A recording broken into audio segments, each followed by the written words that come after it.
So for this channel, I've done 8 bike reviews already. And all of those bikes, you're making a compromise. You're making a compromise on high-end performance, low-down torque, comfort or equipment. There's always a compromise to be made in the usability of the bike. Now the bike today, you do have to make a compromise still, but it's on looks. But everything else, there is no compromise to be made. It's quick enough, it's comfortable enough, there's enough technology, there's wind protection, fantastic at low speed, it corners well, it will sit on the outside lane of the motorway. Just a bit ugly. So look. And it is the BMW C400GT in triple black.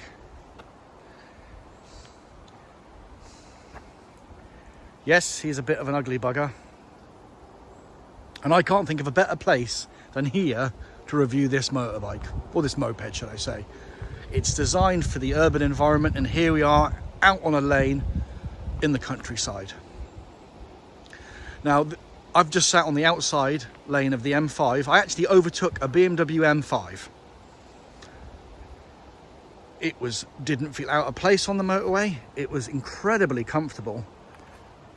That bit there is where your small of your back sits in it is fantastic.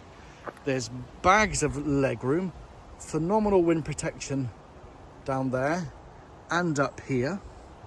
We have a heated seat, heated grips, a nice clear screen in colour, very fuel efficient. What's there not to love? We have 2 glove compartments. This one with the USB. And my favourite bit is this. Pop that. Gas struts boot. Bit of storage down here. And we have this. So what am I going to do with this? Push that out. Now you've got room for your helmet when you're parked up.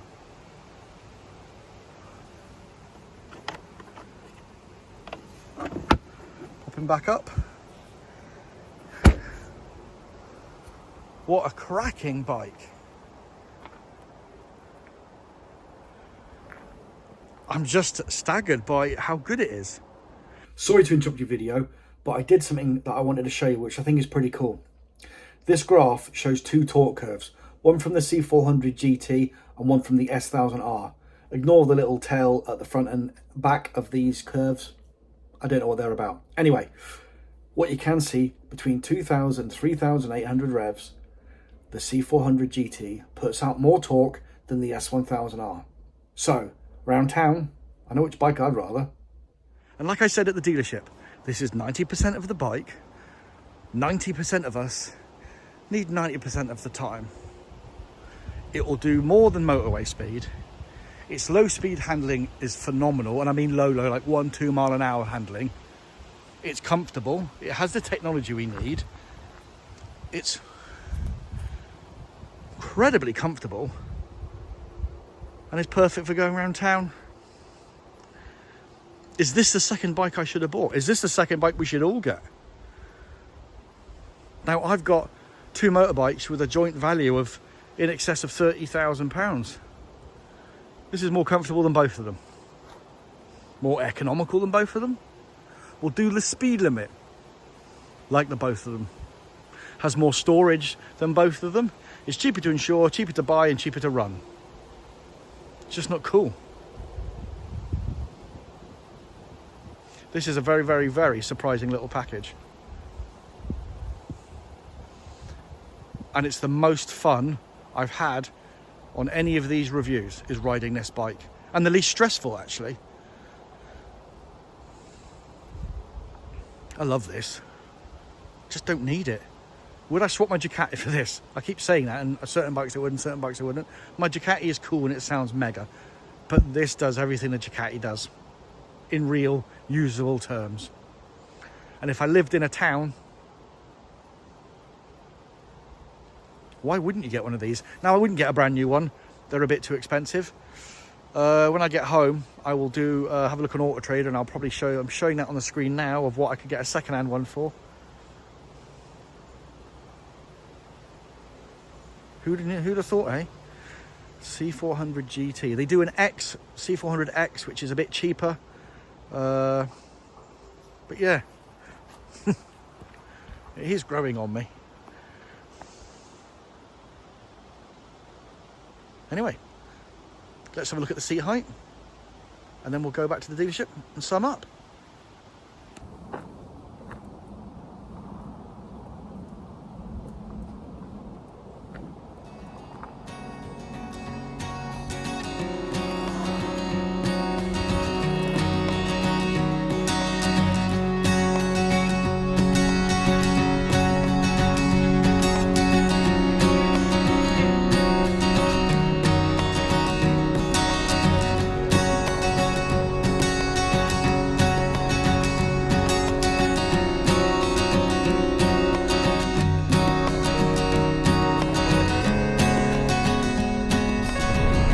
Right, let's give this all it's got to join the motorway.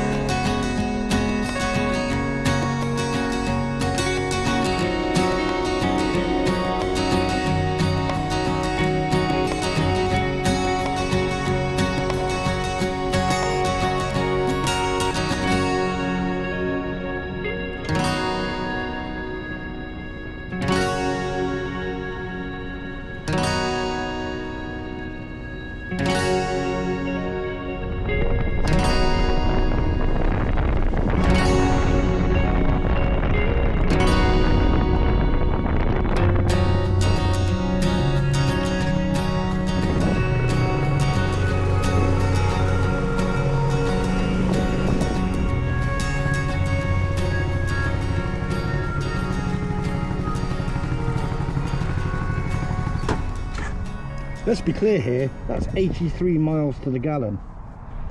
This is the single best bike that nobody's going to buy.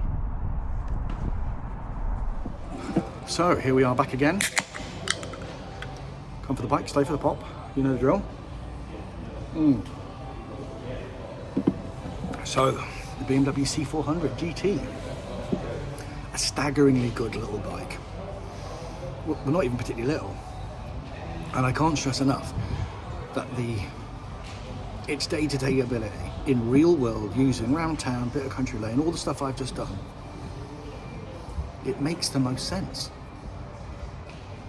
And I think if you really love bikes for riding the damn things, take one out and tell me that you don't like it.